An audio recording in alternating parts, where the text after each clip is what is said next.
Hi, this is VR Tapscott. Welcome to another episode of Recycled Drivel, where not only do I take stuff I wrote a couple of years ago and talk about it, I'm also slowly converting it to video. I consider this pretty much the ultimate upcycle.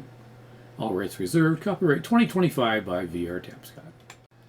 Podcast number 9, Lies, Damned Lies, and Statistics. Written September 10th, 2022. That's attributed to Mark Twain, who attributed it to Benjamin Disraeli. In the end, it means I don't believe you, and it's probably for political gain, which that's not exactly what I'm writing about, but it's a good start. We all lie. Face it, no matter how nice a person you are, if your friend walks up and asks you if her hair looks good, you say, oh, sure, it's great. Or maybe, do I really need to shave my legs? The answer would be, no, it's fine, no one will notice. Both lies. Both probably should have been told the truth, but in the end, we often don't. Not to be evil, but to spare people's feelings.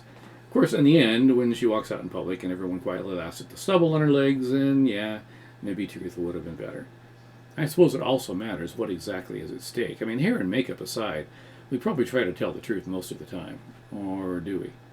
Do you often find yourself shading the truth because it would either make you or someone else look foolish? Do you cover for a friend who's doing something she shouldn't be?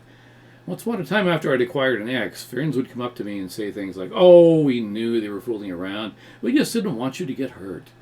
Which is screwy, really. I mean, I can understand it, but really, really? In the end, it was much worse to find out the reality of it and how long it had been going on, and I really didn't need people telling me that I was the only one stupid enough not to notice. In the worst kind of romantic comedy, it's all based on misunderstandings and ridiculous lengths that people will go to keep their lie hidden.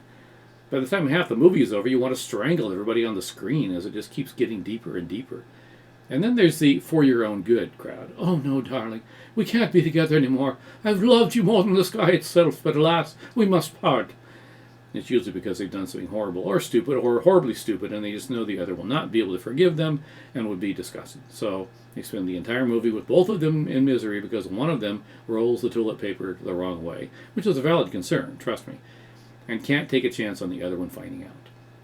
So finally, the truth comes out in some stupid, painful way that winds up with both of them forgiving the other, and they live happily ever after, until it actually turns out that the toilet paper tube really does matter more than you might expect. So if you see me doing any of these things in any of my books, please slap me. I'm rifling desperately through the back of my brain trying to remember if I did anything like this in any of my books. I don't think so. So, shock people. Tell the truth. In the long run, it might be better. On the other hand, something as heinous as toilet paper rolling, it might be better left to a lie.